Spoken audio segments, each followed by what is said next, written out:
نحمده ونصلي على رسوله الكريم اما بعد فاعوذ بالله من الشيطان الرجيم بسم الله الرحمن الرحيم رب اشرح لي صدري ويسر لي امري واحلل عقدة من لساني يفقهوا قولي۔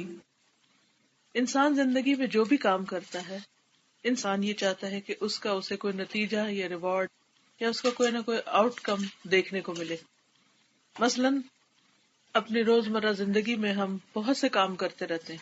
کچھ کام ہم اپنی لائیولیہوڈ کے لیے کرتے ہیں، اس میں بزنس ہو گیا۔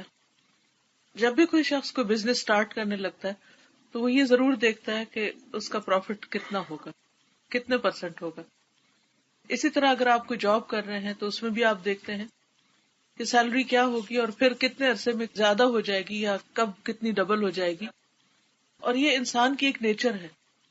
تو انسان دنیا میں جو بھی کام کرتا ہے وہ یہ چاہتا ہے کہ اس کو اس کا کوئی فائدہ ملے، کوئی نتیجہ ملے، اور نتیجہ بھی تھوڑا نہیں، چھوٹا نہیں، فائدہ کم نہیں، بلکہ بہت زیادہ ملے اور ملٹیپل فائدہ ہو، اس کا ایک کام کئی گنا بڑھ جائے۔ اسی طرح اللہ سبحانہ تعالیٰ نے انسان کے لیے اس کے نیک اعمال کو بڑھانے کے کئی طریقے رکھے۔ جو لوگ دنیا کے بجائے آخرت کو اپنے سامنے رکھتے ہیں وہ یہ چاہتے ہیں کہ ان کے اعمال کا اجر آخرت میں کئی گنا زیادہ ملٹیپلائی ہو۔ یہ تو اللہ سبحانہ تعالیٰ کا بہت بڑا کرم ہے، احسان ہے کہ ہم کوئی بھی ایک نیکی جو کرتے ہیں، ون سنگل ڈیڈ، اس کا جو صلہ ہے یا ریوارڈ ہے یا اجر ہے وہ صرف ایک نہیں ہوتا، 1 = 1 نہیں ہوتا، بلکہ 1 = 10 ہے، and this is minimum bare minimum. اور یہاں سے ہی اللہ سبحانہ تعالیٰ کی رحمت پتہ چلتی ہے کہ وہ بندوں کے اعمال کا یا بندوں کی نیکیوں کا کتنا قدردان ہے جب ان سے کوئی اچھا کام ہوتا ہے۔ پھر اس کے بعد قرآن مجید سے، نبی صلی اللہ علیہ وسلم کی سنت سے ہمیں بہت سے ایسے اعمال کا پتہ چلتا ہے کہ جو 100 گنا، 700 گنا اور لاکھوں گنا، اور بعض اعمال کا اجر اور ثواب تو ان لمیٹڈ ہے، جیسے فاسٹنگ ہے، صبر ہے۔ ان کے بارے میں ہمیں حدیث سے پتہ چلتا ہے، رسول اللہ صلی اللہ علیہ وسلم فرماتے، اللہ تعالیٰ فرماتے الصوم لی وانا اجزی بہ، روزہ میرے لیے ہے اور اس کی جزا میں خود دوں گا، یعنی بتایا ہی نہیں، سرپرائز رکھا ہے ہمارے لیے۔ اسی طرح صبر، قرآن مجید میں اللہ تعالیٰ فرماتے انما یوفی الصابرون اجرہم بغیر حساب، کہ میں صبر کرنے والوں کا ان کا اجر ان لمیٹڈ، بغیر حساب کے دوں گا، یعنی اتنا کہ جس کا حساب نہیں کر سکتے آپ، جس کو گن نہیں سکتے، جس کو کاؤنٹ نہیں کر سکتے۔ اور اسی لیے آپ دیکھتے ہیں کہ روزہ بھی ایک مشکل کام ہے اور صبر بھی ایک بہت مشکل کام ہے، اور صبر خاص طور پر صدمے کے شروع میں، الصبر عند الصدمۃ الاولی، جو ہی کوئی چوٹ لگے اس وقت صبر کرنا، اس وقت پی جانا اور زبان سے کوئی غلط بات نہ کرنا۔ اسی طرح باقی بھی بہت سے اعمال ایسے ہیں کہ جن کا اجر کئی گنا زیادہ بڑھ جاتا ہے۔ جب دنیا کا کوئی معاملہ ہوتا ہے تو ہماری کوشش یہ ہوتی ہے کہ ہم زیادہ سے زیادہ وہ طریقے اختیار کریں، وہ کام ڈھونڈیں، وہ جابز ڈھونڈیں جس سے ہمیں اس ڈگری کے اندر یا اس ایفرٹ کے اندر زیادہ ریوارڈ ملے۔ آبویسلی ہم ہمیشہ کیلکولیشنز میں ہوتے ہیں۔ مثلاً ہم بازار جاتے ہیں تو یہ دیکھتے ہیں اچھا زیادہ سستی چیز کہاں ہوگی، کہاں 2 in 1 ہے، کہاں پر کیا سیل لگی ہوئی ہے۔ یعنی خواتین کی خاص طور پر جو انٹرسٹ کی چیزیں ہیں اس میں سے کہ وہ ڈیزائنرز کے بیگز ہیں یا ڈیزائنرز کے جو ڈریسز ہیں وہ کہاں سستے ملیں گے اور چیز بھی اچھی ہو اور کم قیمت پر ہو۔ آؤٹ لیٹس پہ بھاگتے ہیں اور ایک دوسرے کو بتاتے ہیں اور اتنے ایکسائٹیڈ ہوتے ہیں اگر اس میں سے کوئی ایک چیز ہمیں مل جائے تو اس پر ہم بے پناہ خوش ہوتے ہیں۔ لیکن آخرت کے معاملے میں وہ ایکسائٹمنٹ کیوں نہیں، جبکہ رب کریم ہمیں ہمارے اعمال کا کئی گنا بڑھا کر اجر دینے والا ہے۔ سوال یہ پیدا ہوتا ہے کہ کیا ہمیں اس کے وعدوں پر یقین نہیں، یا پھر ہمیں شک ہے کہ ہم نے آخرت کو فیس نہیں کرنا یا وہاں جانا نہیں۔ ہم میں سے کون ہے جو اس دنیا میں ہمیشہ بیٹھا رہ جائے گا؟ ہم میں سے کون ہے جس کو وہاں اعمال نہیں چاہیے یا ان کا اجر نہیں چاہیے؟ کون ہے جس کو اس ہمیشہ کے گھر میں نہیں رہنا؟ ہم سب یہ چاہیں گے، لیکن اس کے لیے ہم کیا کر رہے ہیں؟ اس کے لیے ہم کتنا اس بات کے لیے کین ہے، ایکسائٹیڈ ہے، اس چیز کی تلاش میں ہے کہ وہ کیا طریقے ہیں، وہ کون سے میتھڈز ہیں، وہ کون سی چیزیں ہیں کہ جن کے ذریعے میں اپنا اجر کئی گنا زیادہ بڑھا سکتی ہوں. تو بحیثیت ایک مومن کے، مومن جو ایمان رکھتا ہے، جس کا اللہ سبحانہ وتعالیٰ پر یقین ہے اور جو اللہ کے وعدوں کو سچا سمجھتا ہے، تو بحیثیت ایک مومن کے ہم سب کو اس بات کا شوق رہنا چاہیے، جستجو رہنی چاہیے، تلاش رہنی چاہیے کہ کون سے کام نیکی کے ہیں، اور پھر کون سے وہ کام ہیں جن پر 1 نہیں، 10 نہیں، 100 نہیں، 700 نہیں، انلمیٹڈ اجر ملتا ہے، یا بہت زیادہ اجر ملتا ہے، یا ملتا ہی چلا جاتا ہے، کنٹینیوس اجر ملتا چلا جاتا ہے. تو آج انشاءاللہ میں اس سلسلے میں کچھ باتیں آپ سے کروں گی. اجر کو بڑھانے والے اسباب، یعنی اعمال کے اجر یا ثواب کو بڑھانے والے اسباب کون سے ہیں، کہ وہ کون سی سرٹن ریزنز ہیں جن کی بنا پر انسان کے اجر بڑھ جاتے ہیں. اس میں آپ دیکھیے کہ کوئی بھی جو عمل ہوتا ہے اس میں اضافہ اس وقت ہوتا ہے یا کچھ بنیادوں پر ہوتا ہے جس میں سب سے پہلے کرنے والا، عامل، doer of a good deed. دوسرا ہوتا ہے کہ ٹائپ آف عمل یا نیچر آف عمل، یعنی جو ایکٹ آپ کرنے جا رہے ہیں وہ خود کیسا ہے. تیسرا ہوتا ہے اٹس ٹائم، اس کا وقت، کہ کون سا کام آپ نے کس وقت میں کیا. چوتھا ہوتا ہے مکان، کون سی جگہ پر کیا. اور پانچواں ہوتا ہے اس کے آثار، یعنی اس کی کنٹینیویشن یا اس کا امپریشن یا اس کے ایفیکٹس. اب آپ دیکھیے کہ جہاں تک کرنے والے کا تعلق ہے، اگر ایک ہی کام مومن کرے گا تو اس کا اجر کچھ اور ہوگا، وہی کام اگر منافق کرے گا تو اس کا کوئی اجر نہیں ہوگا. شرک کے ساتھ انسان کرے گا، مشرک کرے گا تو اس کا اجر نہیں ہوگا، کیونکہ اللہ سبحانہ وتعالیٰ کے ساتھ وہ کسی اور کو شریک ٹھہرا رہا ہے.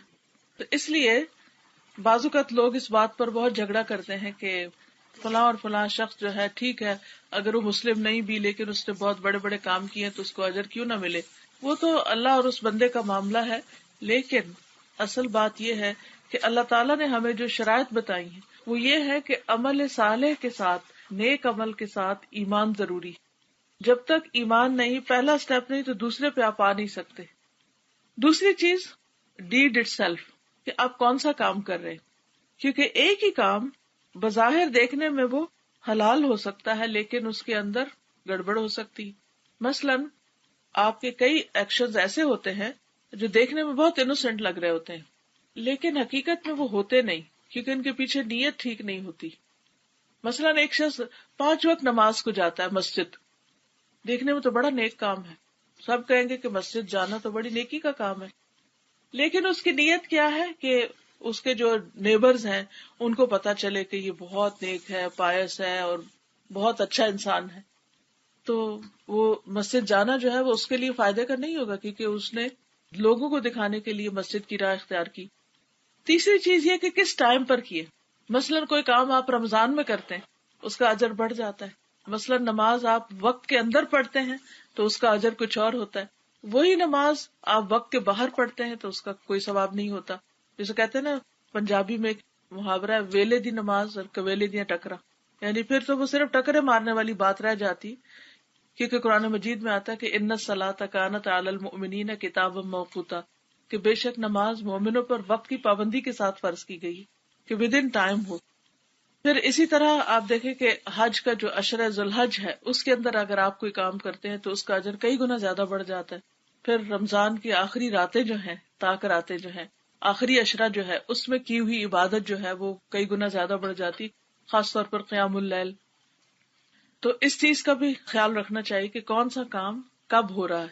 اسی طرح اگر صبر ہے جیسے، تو صدمے کی شروع میں کیا جائے تو اس کا اجر اور ہے، اور جب ساری باتیں ہو چکی، چیخ چلا چکے اور منہ سے بھی غلط باتیں نکالی اور اینڈ میں رو دھو کے جب تھک گئے تو پھر کہا اچھا میں اب صبر کرتی، تو اس وقت تو وہ صبر نہیں شمار ہوتا. پھر اسی طرح یہ ڈپینڈ کرتا ہے کہ آپ کام کس جگہ کر رہے ہیں. مثلا مرد حضرات جو ہے اگر گھر میں فرض نماز پڑھ رہے ہیں تو اس کا اجر اور ہے، اور اگر وہ مسجد میں پڑھ رہے ہیں تو 27 ٹائم زیادہ ہو جاتا ہے. نماز وہی ہوگی، رکعتیں اتنی ہی ہوگی. پھر اسی طرح اگر وہ مکہ میں جاتے ہیں تو اس کا اجر اور ہے، اور اگر حرم کے اندر نماز پڑھتے ہیں تو اس کا اور ہے. مدینہ میں جاتے ہیں تو اس کا اجر اور ہے. مسجد اقصی میں کچھ اور ہے. اور اگر کسی ایسی جگہ پر نماز پڑھی جا رہی جہاں نماز پڑھنے سے منع کیا گیا، مثلا قبرستان ہے، تو وہی نماز، وہی رکعت ہے، وہی تسبیح، وہی ذکر، وہ ایکسیپٹیبل نہیں، کیونکہ وہاں منع کیا گیا. اسی طرح واش روم کے اندر یا حمام کے اندر نماز پڑھنا وہ منع کیا گیا. پھر آخری چیز یہ ہے کہ جو کام آپ کر رہے ہیں اس کا امپیکٹ اس سراؤنڈنگ پہ کیا ہو رہا ہے، آس پاس کے لوگوں پر کیا ہو رہا ہے. مثلاً ایک شخص سو رہا ہے اور دوسرا اس کے پاس بیٹھ کے بڑی خوبصورت انداز میں تلاوت کر رہا ہے اور اونچی اونچی تلاوت کر رہا ہے، اور وہ جو سویا ہوا شخص ہے وہ بیچارہ ہر منٹ کے بعد جاگ رہا ہے، ہر منٹ کے بعد جاگ رہا ہے اور سخت آوازار ہو رہا ہے. اب کرنے کا تو آپ نیک کام کر رہے ہیں، لیکن آپ دوسرے کو تنگ کر رہے ہیں ساتھ ساتھ، تو اس کا پھر وہ اجر تو آپ کو نہیں ملے گا. پھر اسی طرح اگر آپ قرآن مجید پڑھ رہے ہیں اور اس کا کوئی اثر ہی نہیں لے رہے، اپنے دل پر کوئی اثر ہی نہیں، آپ کا دل کہیں اور مشغول ہے، پڑھ رہے ہیں، آپ تلاوت کر رہے ہیں، بہت خوبصورت قرات کر رہے ہیں، لیکن دل آپ کا کوئی پریشانی کی بات سوچ رہا ہے، بچوں کے بارے میں، ادھر کی ادھر کی، اور کچھ پتہ نہیں کیا پڑھ رہے ہیں، تو اس کا اجر کچھ اور ہے. کیونکہ آپ صرف حرف پڑھ رہے ہیں تو حرف پڑھنے پر نیکی تو ہے، لیکن اگر آپ قرآن پڑھ رہے ہیں اور اس کو سمجھ رہے ہیں اور آپ پڑھ رہے ہیں اور اس کے بعد آپ کا دل پگھل رہا ہے، آپ کا دل بدل رہا ہے، آپ کے آنکھوں سے آنسو آ رہے ہیں، آپ کے دل میں اللہ کی محبت بڑھ رہی ہے، تو وہی ایک لائن پڑھنا پورے ایک سپارہ پڑھنے سے بھی زیادہ بہتر ہو سکتا ہے، کیونکہ اس کے اندر آپ کو ایک اور ہی اس کا امپیکٹ آیا ہے، آپ کے اوپر اس کا اور ہی اثر ہوا. پھر اسی طرح ایک کام ہوتا ہے جو آپ خود کرتے ہیں، لیکن ایک کام ہوتا ہے جو آپ کو دیکھ کر اور لوگ بھی شروع کر دیتے ہیں. تو جتنے لوگ وہ کام آپ کو دیکھ کے شروع کرتے ہیں، مثلا اگر آپ چیریٹی کا کوئی کام شروع کرتے ہیں یا تعلیم کا کوئی کام شروع کرتے ہیں اور لوگ آپ کو دیکھ کر ویسا ہی کرنا چاہتے ہیں، تو جتنے لوگ آپ کی وجہ سے وہ کر رہے ہیں، یا آپ نے کسی کو کوئی چیز بتائی، مثلاً اگر آپ کسی کو بتاتے ہیں کہ مہینے میں 3 نفلی روزے رکھنا جو ہے وہ سینے کے کیڑے کو دور کر دیتا ہے، یعنی دل کے اندر جو لوگوں کے بارے میں بری بھلی باتیں اور ایک تنگی ہوتی ہے وہ ختم ہو جاتی.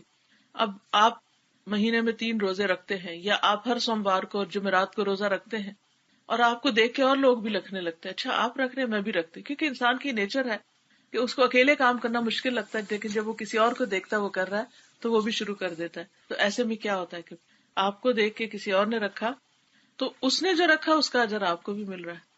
تو من سن فی الاسلام سنۃ حسنۃ، جس نے اسلام میں ایک اچھی سنت جاری کی تو اس کا بھی اجر، اور جتنے لوگ اس کو فالو کریں ان سب کا اجر.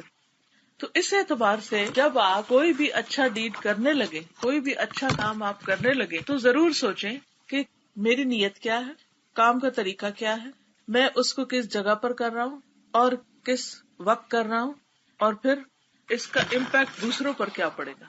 یعنی کوئی بھی گڈ ڈیڈ جو ہے اٹس ناٹ دیٹ سمپل. وہی اچھا کام مختلف حالات کے فرق سے اس کا اجر فرق ہو جائے گا. اسی طرح اجر بھی اور گناہ بھی زیادہ. مثلاً زنا کرنا ایک برا کام ہے، لیکن اگر کوئی اپنے نیبر کی عورت سے کرتا ہے تو وہ اور بھی زیادہ برا ہے. اگر کوئی انسیسٹ کا شکار ہوتا ہے تو وہ اور بھی کئی گنا زیادہ قبیح اور زیادہ بدترین کام ہے. اسی طرح ایک برا کام اگر گھر میں کیا جائے تو بھی برا ہے. مثلا کسی نے گھر میں جھوٹ بولا تو وہ بھی برا ہے، لیکن اگر مسجد میں جھوٹ بولتا ہے بہت سخت برا ہے. پھر اسی طرح اگر کوئی شخص کہیں چوری کرتا ہے تو بہت برا ہے، لیکن اگر وہ مسجد میں چوری کر رہا ہے یا حرم میں جا کے طواف کرنے والوں کی جیب کاٹ رہا ہے تو بہت ہی بدترین ہے. اسی طرح اور بھی بہت سارے کام ہیں. ایک شخص کوئی غلط کام کرتا ہے اور اس پر ریگریٹ کرتا ہے اور وہ کہتا ہے کہ ہاں یہ غلط ہے، میں نہ کروں تو اچھی بات نہیں ہے، اللہ مجھے توفیق دے میں اس سے باہر نکل آؤں. لیکن اگر کوئی غلط کام کرتا ہے اور ڈٹ کے کرتا ہے اور کہتا ہے نو میں جو کر رہا ہوں زیادہ بہتر ہے، اور اس کے اندر ایروگینس بھی ہے، تو وہ کام اور زیادہ برا ہو جائے گا. مثلاً آپ کسی کی بات نہیں مانتے ایسے فار نو ریزن، وہ بھی برا ہے. لیکن اگر آپ اپنی امی کی بات نہیں مانتے وداؤٹ اینی ریزن تو وہ کہیں زیادہ برا ہے. تو جس طرح نیک کام کئی گنا زیادہ اچھے ہو جاتے ہیں، اسی طرح برے کام جو ہیں وہ بھی اپنے اثر کے لحاظ سے کئی گنا زیادہ برے ہو جاتے ہیں. سب سے پہلی بات تو یہ ہے کہ جو کام کرنے والا ہے اگر اس کا ایمان ہے اور اس کے اندر اخلاص ہے اور وہ کام کا طریقہ درست ہے تو اس کا اجر کہیں زیادہ ہے. اب طریقے کا مطلب کیا ہے کہ جتنی بھی عبادات ہیں وہ نبی صلی اللہ علیہ وسلم کے طریقے پر ہونی چاہیے. مثلاً ہم نماز پڑھتے ہیں تو ہماری پوری کوشش ہونی چاہیے کہ ہم ایک ایک سٹیپ اس طرح ادا کریں جس طرح نبی صلی اللہ علیہ وسلم نے کیا. کیونکہ بعض لوگ نماز پڑھتے ہیں لیکن وہ ان آداب کا خیال نہیں رکھتے. مثلا قیام ٹھیک نہیں کرتے. قیام میں کیا ہے کہ آپ کھڑے ہوں تو آپ ہلے جلے نہیں، ادھر ادھر نہیں دیکھیں. نبی صلی اللہ علیہ وسلم نے سجدے کی جگہ پر دیکھنے کے لیے کہا ہے. تو اگر ہم آنکھیں بند کر لیتے ہیں اور آرام کر رہے ہوتے ہیں، آرام کی سی ایک کیفیت میں ہے، یا وہ سامنے جاتی اڑتی چڑیا کو دیکھ رہے ہیں، یا کوئی پتا ہلا تو ادھر نظر آ گئی، یہ چیز نماز میں نہیں ہونی چاہیے. اسی طرح بعض اوقات لوگ رکوع کرتے ہیں تو رکوع بس اتنا سا جھکتے، اتنا سا، تو اتنا جھکنے سے رکوع نہیں ہوتا، اس کو پورا جھکنا چاہیے. مثلا اگر آپ یوں کھڑے ہیں تو آپ کی کمر یوں ہونی چاہیے اسٹریٹ، حتیٰ کہ اگر پانی کا ایک پیالہ بھی اس پہ رکھ دے تو وہ بھی نہیں گرے، یعنی بالکل ایک چھت سی بن جائے. پھر اسی طرح بعض لوگ سجدہ کرتے ہیں تو بس صرف ماتھا لگاتے ہیں، پورا سجدہ نہیں کرتے، ناک نہیں لگاتے، تو اس سے بھی سجدہ نہیں ہوتا. اسی طرح جب بیٹھتے ہیں تو پاؤں ٹھیک نہیں رکھتے، یعنی بعض اوقات پاؤں جو ہے وہ دونوں، کوئی الٹے پاؤں طرف نکال دیتا ہے، کوئی رائٹ سائڈ پہ نکال دیتا ہے دونوں. تو اس میں جیسے ایک کے اوپر بیٹھنا اور ایک کو کھڑا کر کے انگلیوں کو قبلہ کی طرف کرنا. تو جتنا جتنا ہمارا یہ شوق ہوگا کہ ہماری عبادت کا اجر کئی گنا زیادہ بڑھ جائے، تو اتنا ہی ہمیں پھر پرٹیکولر ہونا چاہیے اس عبادت کے طریقے میں بھی، اس کی ظاہری شیپ میں بھی. پھر اسی طرح یہ کہ بیٹھ کے نماز پڑھنے کا آدھا ثواب ہے کھڑے ہو کر پڑھنے کے مقابلے میں. ہم سارے کام کھڑے ہو کر کرتے ہیں، کچن میں کھڑے ہو کے کوکنگ کر رہے ہیں، واشنگ کھڑے ہو کے کر رہے ہیں، شاپنگ کھڑے ہو کے کر رہے ہیں. اگر آپ دن بھر کے کاموں پر غور کریں تو ہمارے 90% کام جو ہے وہ سب کھڑے ہو کے ہو رہے ہوتے ہیں. لیکن کس قدر افسوس کی بات ہے کہ نماز کے وقت ہم بیٹھ جاتے ہیں. تو قیام جو ہے نماز کا ایک رکن ہے، فرض ہے. اور فرض نماز تو ہوتی نہیں جب تک قیام نہ ہو، الا یہ کہ کوئی کھڑا ہو ہی نہ سکتا ہو، ان کو سپورٹ چاہیے ورنہ گر جائیں گے. ان کے لیے تو پھر بیٹھ کے بھی ثواب زیادہ ہے، لیکن عام نارمل صحت مند انسانوں کو بیٹھ کے نہیں نماز پڑھنی چاہیے. پھر اسی طرح یہ کہ اگر کوئی شخص رکوع سجدہ کر سکتا ہے اور وہ جان بوجھ کے اشاروں سے کر رہا ہے تو بھی ٹھیک نہیں. تو نفل نماز میں اگرچہ بیٹھ کے نماز ہو جاتی ہے لیکن اس کا اجر ہاف ہو جاتا ہے. اگر گھٹنے میں تکلیف ہے یا ویسے کسی جگہ پر یعنی ڈاکٹر نے منع کیا ہوا کہ آپ نیچے زمین پر مت جائیں تو اس کی نماز ہو جاتی ہے، اور اس کا اجر بھی اگر اپنی صحت کی حالت میں وہ کھڑے ہو کر پڑھتا رہا ہے تو اب اگر اس وقت اس نے بیٹھ کر بھی پڑھی تو اس کو اجر مل جائے گا. پھر اسی طرح یہ کہ نماز کے علاوہ بھی جیسے زکوٰۃ ہے، جیسے روزہ ہے، حج ہے. حج کے موقع پر بھی نبی صلی اللہ علیہ وسلم نے فرمایا کہ مجھ سے اپنے طور طریقے سیکھ لو. تو بات یہ ہے کہ ہمیں کوئی بھی کام جب کرنا ہے تو اس میں اخلاص بھی اختیار کرنا ہے اور نبی صلی اللہ علیہ وسلم کا طریقہ بھی. سورۃ الکہف کی آخری آیت میں اللہ تعالیٰ فرماتے ہیں قل انما انا بشر مثلكم يوحى الي انما الهكم اله واحد فمن كان يرجو لقاء ربه فليعمل عملا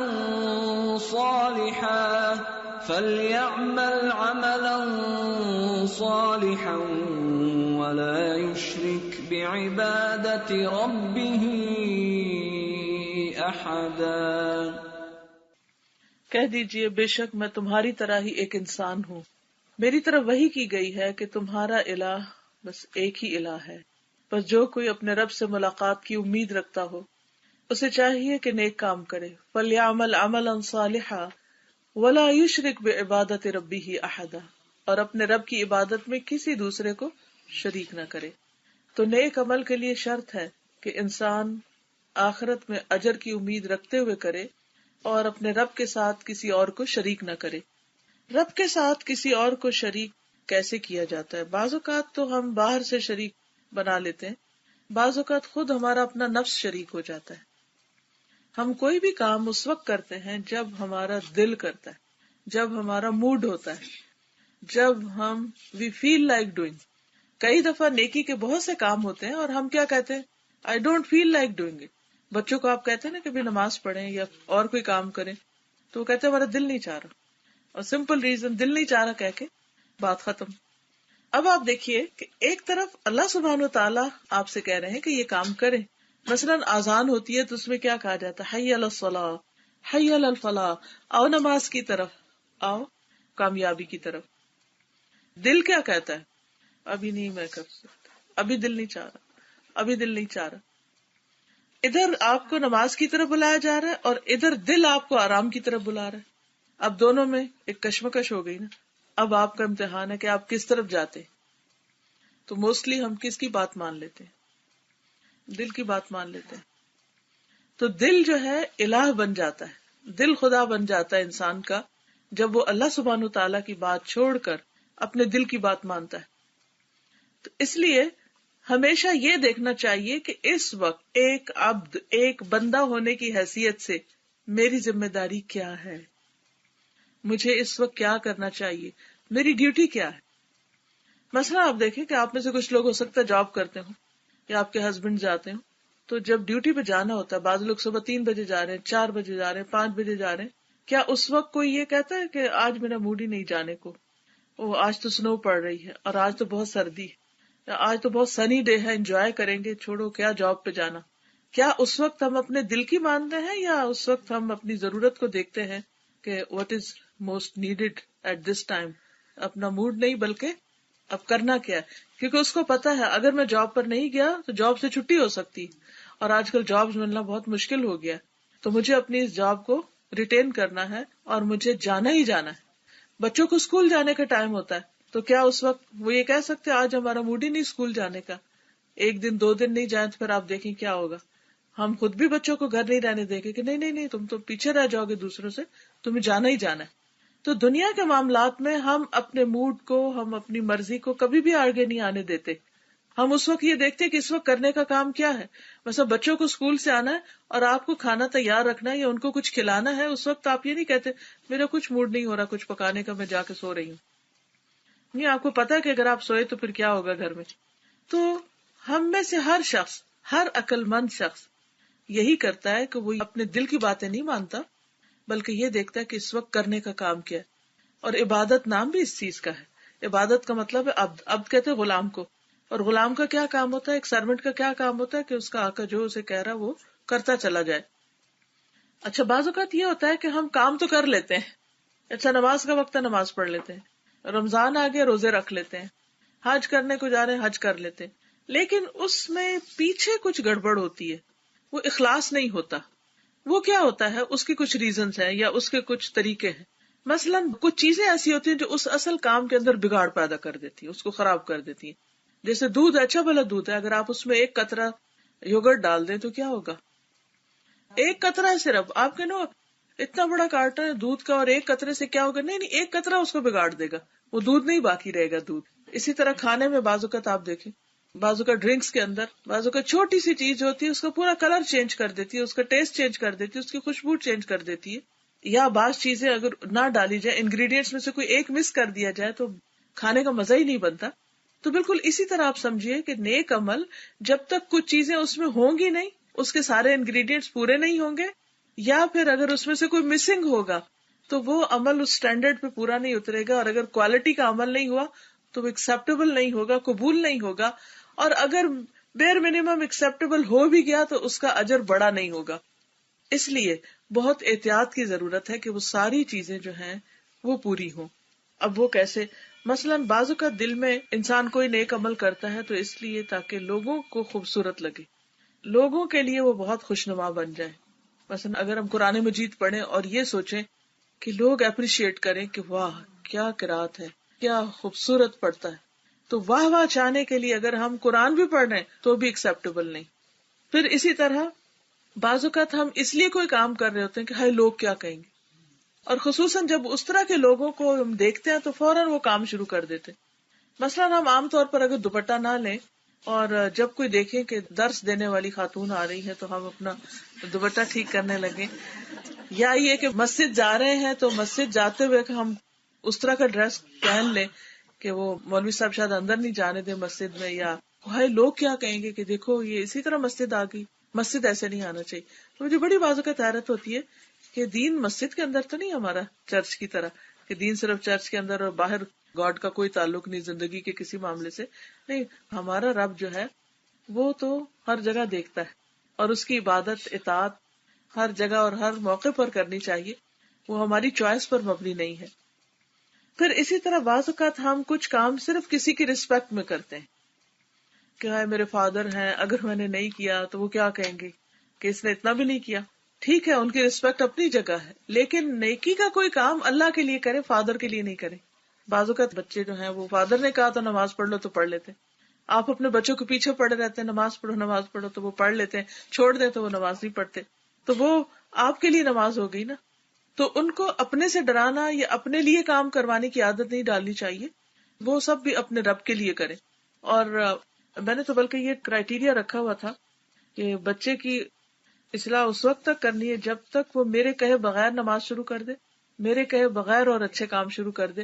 اگر میرے کہنے سے ہی کرنے ہیں تو اس کا مطلب ہے کہ ابھی وہ دین اس کے دل میں اترا ہی نہیں، وہ بس صرف اوپر ہے. وہ جیسے چٹان کے اوپر مٹی پڑتی ہے اور پھر بارش آتی ہے سب دھو ڈالتی ہے، تو بالکل ایسے ہی اگر وہ دین جو اوپر ہے اور اندر نہیں پینیٹریٹ کیا اور جو ہی معاشرے میں ایکسپوز ہوئے تو وہ سارا کچھ ختم ہو گیا تو اس کا فائدہ نہیں. تو اس لیے جو طریقہ ہے یا میتھڈالوجی ہے وہ فرق ہونی چاہیے کہ بہت اپنی طرف سے غصہ کر کے یا ڈانٹ ڈپٹ کے کوئی کام کرانے کا فائدہ نہیں، بلکہ ایسی بات کرنی چاہیے جس سے وہ دل کے اندر اترے اور اس سے محبت کرنے لگے اس کام سے، نہ کہ اس سے بھاگنے لگے. اسی طرح بعض اوقات ہمیں لوگوں کی محبت ہم سے کچھ کام کراتی ہے. مثلاً بچوں کی محبت ہم سے کچھ کام کرواتی ہے، شوہر کی محبت یا کسی بھی انسان کی محبت، ادروائز ہم وہ کام کرنے والے نہیں ہوتے.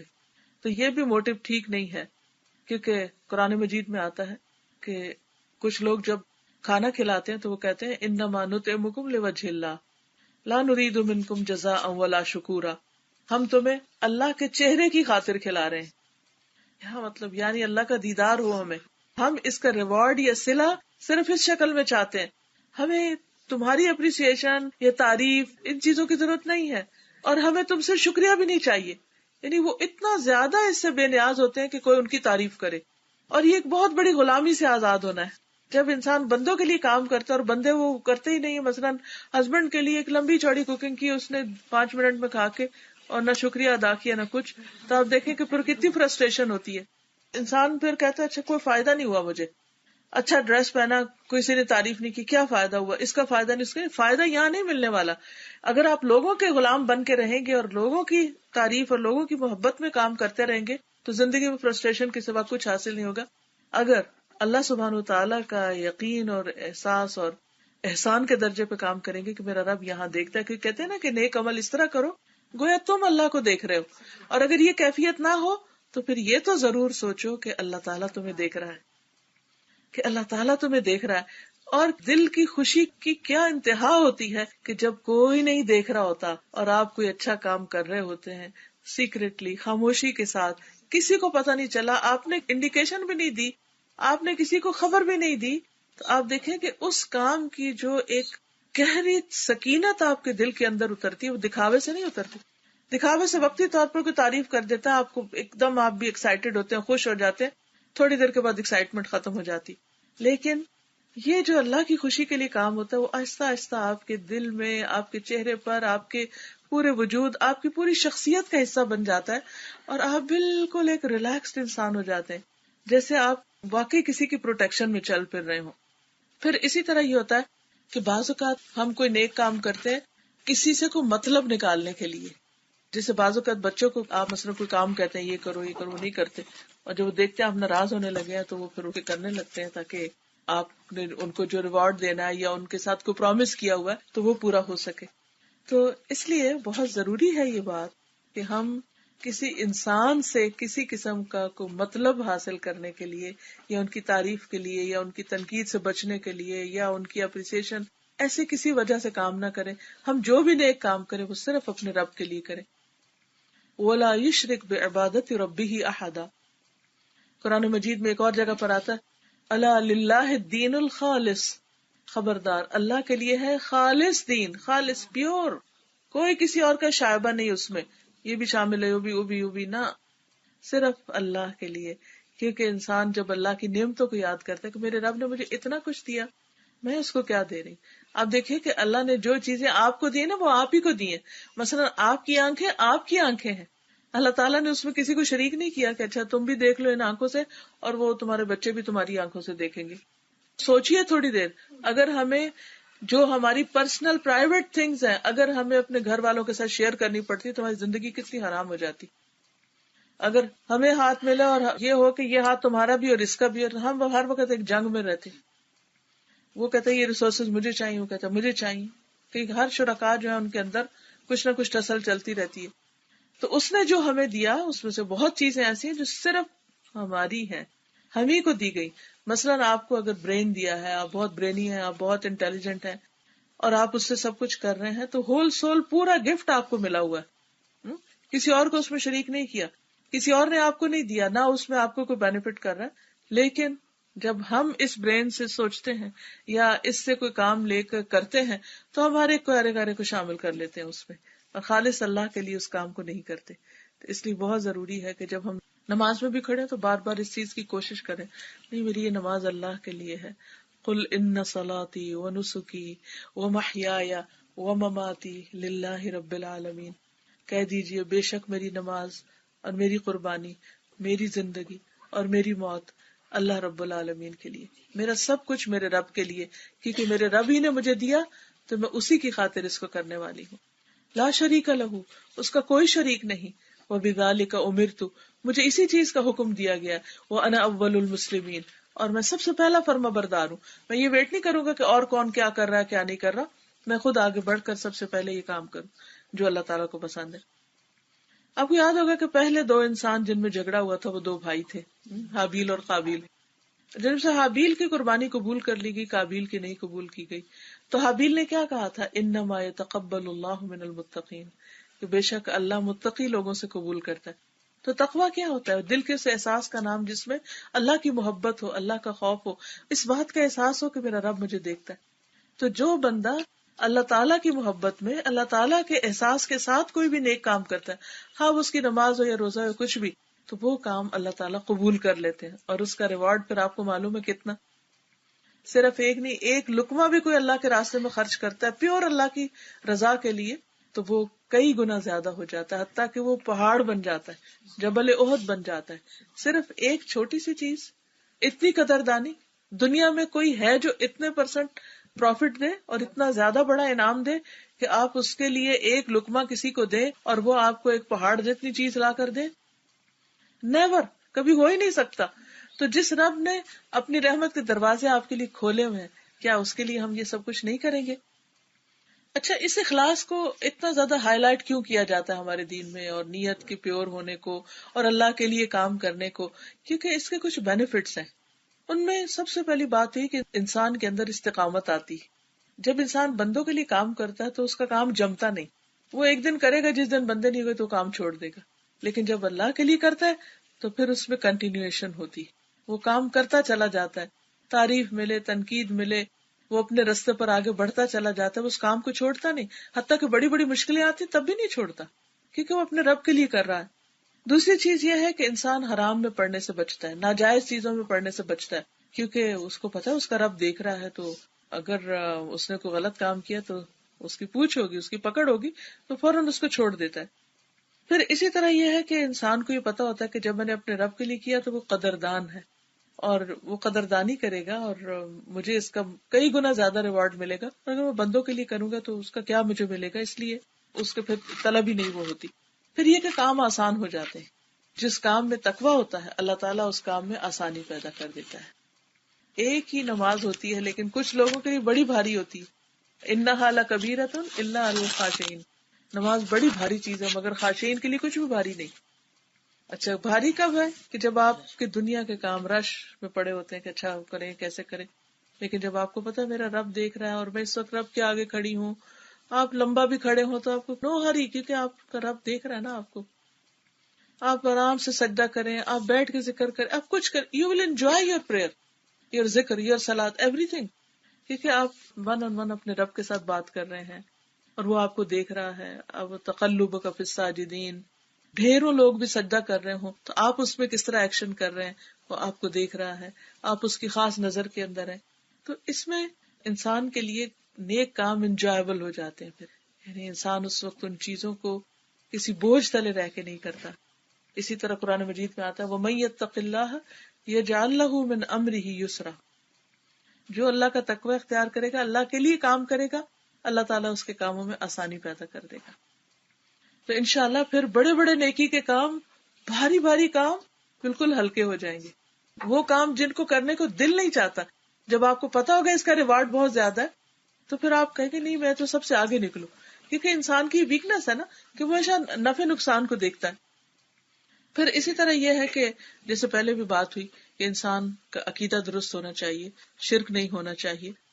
پھر انسان کا اللہ تعالیٰ کے ذات، اس کے ناموں، اس کی صفات پر ایمان ہو تو اس سے بھی انسان کے عمل میں زیادہ خوبصورتی پیدا ہوتی. مثلا یہ کیسے؟ مثلا اللہ سبحانہ وتعالیٰ کی ایک صفت السمیع ہے کہ اللہ تعالیٰ سننے والا ہے. تو آپ کی دعا مانگنے کا طریقہ کیا ہوگا؟ آپ کی دعا میں توجہ بڑھ جائے گی کیونکہ آپ کو پتا ہے کوئی سن رہا ہے. اچھا جب یہ ہوتا ہے نا کوئی سن نہیں رہا تو آپ کا سٹائل کچھ اور ہوتا ہے. جب ہوتا ہے سن رہا ہے کہتے یا اللہ، اور آپ کو یقین ہوتا ہے اللہ نے سن لیا، سن رہا ہے، تو آپ جب وہ دعا مانگتے ہیں تو اس کا طریقہ ہی کچھ اور ہوتا ہے. اور جب آپ کو یہ یقین نہیں ہوتا نا تو آپ کہتے پتہ نہیں وہ بس مجھے کہا گیا یہ وظیفہ کرو، یہ پڑھو، تو میں پڑھ رہی ہوں، اور آپ صرف لفظ دہرا رہے ہیں اور دل مشغول ہے کہیں اور، دل میں کچھ اور سوچے جا رہے ہیں. اب آپ دیکھیے دل کچھ کہہ رہا ہے، زبان کچھ کہہ رہی ہے، اور پڑھ کچھ کیا ہو کیا رہا ہے. اگر کوئی شخص آپ سے اس طرح بات کرے تو آپ کیا کریں گے؟ مثلا آپ کا بچہ آپ سے کچھ لینے کے لیے آیا اور وہ دیکھ رہا ہے کچھ اور، کہ ماما پانی دے دیں، تو آپ کیا کہیں گے؟ اچھا یہ لو پانی. آپ سنیں گے بھی نہیں، آپ کہیں گے اچھا جب یہ سیریس ہوگا نا تو پھر میں اس کی بات سنوں. تو ہم اللہ سبحانہ وتعالیٰ کے ساتھ ہر وقت یہ نان سیریس ایٹیٹیوڈ اختیار کیے ہوئے. نیکسٹ ٹائم جب آپ نماز پڑھیں تو آپ دیکھیں اس کے بعد جو دعا مانگتے ہیں تو اس میں یہ کتنا یقین ہے کہ کوئی سن رہا ہے. اچھا پھر جب المجیب اللہ کی صفت ہے کہ وہ جواب دیتا ہے، اچھا وہ جواب دے رہا ہے، ہاں میرے بندے میں نے سن لیا، میں تیری مشکل دور کروں گا، میں تیرے لیے آسانی کر دوں گی. جو مانگ رہے وہ آگے سے بتا رہے ہاں ہاں ٹھیک ہے ہو جائے گا، ڈونٹ وری.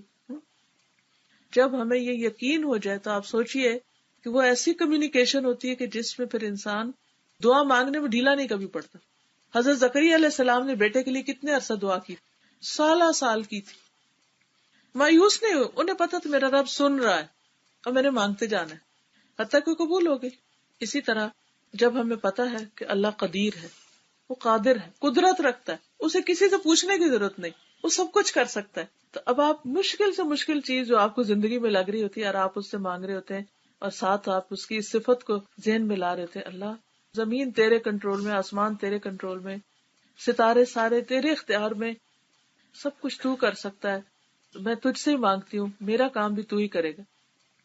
اب دیکھیے کہ اس کام کی چاشنی، اس دعا کی چاشنی میں، اور ایک یہ کہ انسان بس پڑھ رہا ہے یا حیو یا قیوم برحمتک استغیث، اور کوئی پتہ نہیں کہ کیا رہا ہے، کس کو پکار رہا ہے.